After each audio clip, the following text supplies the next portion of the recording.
যদি কেউ 15 দিন 20 দিন পরে দেখে বলে ভাই আপনি 250 বলছেন, তখন কিন্তু দিতে পারবো না, দেওয়া যাবে না। আচ্ছা জি। তারপর ভাই আমাদের কোন আইটেমটা দেখাবেন? আচ্ছা, আমি তো 3 ফোল্ডিংটা দেখালাম। এটা হচ্ছে আমাদের সম্পূর্ণ শতভাগ দেশে তৈরি ছাতা। আচ্ছা, কিন্তু তারপরও শতভাগ বললে মেটেরিয়ালস কিছু ইম্পোর্ট করে থাকে। এটা এসআর ব্র্যান্ডের এই ছাতাটা দেখতে পাচ্ছেন, এটাকে বলে ম্যানুয়াল স্ট্রং আমব্রেলা। অনেক বড় ছাতাটা কিন্তু। জি, এটা মোটামুটি গ্রামগঞ্জের ছাতা বলে, গ্রামে ব্যবহার বেশি হয়, মুরব্বীরা ব্যবহার করে। খুবই উন্নত মানের ছাতা এগুলো, আপনার বাইরে পিটায় ভাঙতে পারবেন না, 2-5 বছরে কিছু হবে না। খুবই স্ট্রং ছাতা, মজবুত আর কি ছাতা, খুবই মজবুত ছাতা। আপনি এই ছাতাগুলো বিভিন্ন ব্র্যান্ডে গিফট আইটেম নিয়ে থাকে। আমি যদি আপনাকে একটু দেখাই, একটু সময় দিবেন। স্ট্রং আমব্রেলা এগুলো বিভিন্ন ব্র্যান্ডে কোম্পানির নাম লোগো দিয়ে নিয়ে থাকে। আপনি দেখতে পাচ্ছেন এটা ঢাকা সিরামিক্সের জন্য দিয়েছিলাম।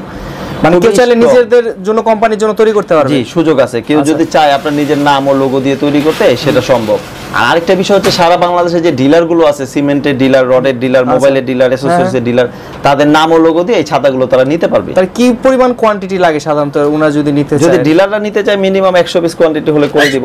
আর এগুলো মূলত খুব স্ট্রং ছাতা, তো এগুলো কর্পোরেটে গিফট আইটেম দিয়ে থাকে। এগুলো আপনার 4-5 বছরে কিছু হবে না, কিছু হবে না। এগুলোর প্রাইস কত করে ধরছেন আর কি? এগুলো ভাই আমি আপনাকে প্রাইস রেঞ্জটা দিতে পারবো, কিন্তু অ্যাকচুয়ালি প্রাইসটা কেন দেয়া যাবে না, এটা আপনার প্রাইসটা আপ ডাউন করে। আচ্ছা, বর্তমান রেঞ্জটা যদি 10 আইডিয়া, যদি ফুল গুড